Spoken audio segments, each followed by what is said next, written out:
Hey guys, it's Carly. So I wanted to vlog about identity today, and there's plenty of facets to identity that I could vlog about, but I think I just want to stick to sexual orientation and gender identity today because those are two that are really important to me, and I get asked questions on both of them a lot. So here goes. Okay, I'm gonna start with gender because I feel like that's the base for a lot of decisions in life. Um, okay, gender. What makes you one gender or another? Is it your biologically born sex? Is it your anatomical parts? Is it just what's on your birth certificate? What gives you that gender? What enables you to call yourself male or female? And who are these people that are making the decisions? Obviously, I mean, when you're born, you're not old enough to be like, oh, I want to be a girl or oh, I'm a boy. But who are the people making the decisions? Well, they're your parents, and your parents don't really know you yet, and it's the doctors, and the doctors certainly don't know you. So, I mean, what are they basing their decisions on? Well, just your anatomical parts. Well, what if you're neither? Like, what if you're intersex? What if, you have bits and pieces of both, but neither is complete? I mean, how do you identify that? So, and I mean, whatever decision they make becomes the basis for your gender the rest of your life. And I think that's horribly unfair because just because you have parts of one or the other doesn't mean that you will always identify as one or the other. And I guess for me, I don't identify in line with my biological sex, but that does not mean that I would transition fully either. It means I like being something in between. I like being comfortable with myself, which is not in line with my biological sex and is not in line with the opposite sex. So a lot of people look at me and don't, I don't know, they see what they assume, and they just automatically label me, and it really pisses me off because I'm not, and they don't ever take the time to get to understand that, and usually it ends up in a big fiasco later where I have to like almost come out to them a second time and be like, look, you didn't understand this. Just because I was born this way does not mean that I identify this way, and I don't know, yeah, it really gets to me, especially when I'm dating someone or we start talking about like getting more intimate. That really comes up because I don't play I don't play the typical role, I guess.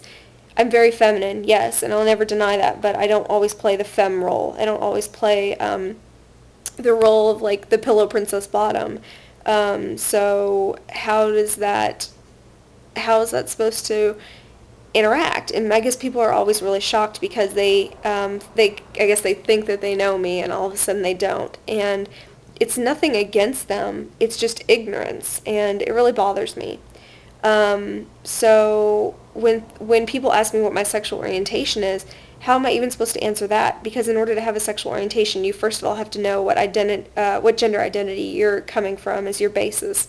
So if you don't even have that, how are you supposed to identify? And a lot of people use the term bisexual, but bisexual literally means two sexes, and that's not true at all. So people have used pansexual. Well, there's definitely groups across the gender spectrum that I've never been attracted to and probably will never date unless some person comes along out of left field and just totally, surprises me. But I mean, that's never happened, and I've seen a lot of queers. So how do I identify? Queer, genderqueer, gender variant, non-traditional. And I know a lot of people think that those terms are cop-outs just because you don't want to put yourself in a box, but it's not that I'm, copping out of the system. It's not that I am hesitant to do that. It's just that I'm too smart. I don't want to have people, look at me and think I'm one thing and therefore fill in all the other blanks for me before we even get to talk about it because I've seen plenty of people who look at me and they think, okay, well, I know that you're queer of some sort and you obviously look like a woman, so therefore you must be a lipstick lesbian because you're so femme. And that fills in so many other blanks down the questionnaire that never develop for me. Like, people don't ever stop to ask those questions, and it really drives me insane because I think it hinders a lot of relationships in my life, both intimate relationships and just personal friendships. So, yeah, that's my rant on gender and sexual identity. I don't know, get to know people before you pass judgment on them. Have conversations with them, ask the questions. And I mean, even if the questions seem really obvious, even if you look at someone and you see like a stone butch, ask those questions because I think that that's really important. Because, here I am and a lot of people look at me as a lipstick lesbian and I'm anything but. So, yeah, that's my rant. That's my advice for the day. I don't think it's really advice. It's just, I don't know, it really pisses me off, and I guess I don't get a lot of chance to express my queer theory in the middle of nowhere in Kentucky. So, all right, that's my vlog for today. Everybody have a great day or night or whenever you're watching this, and I will see y'all later. Bye.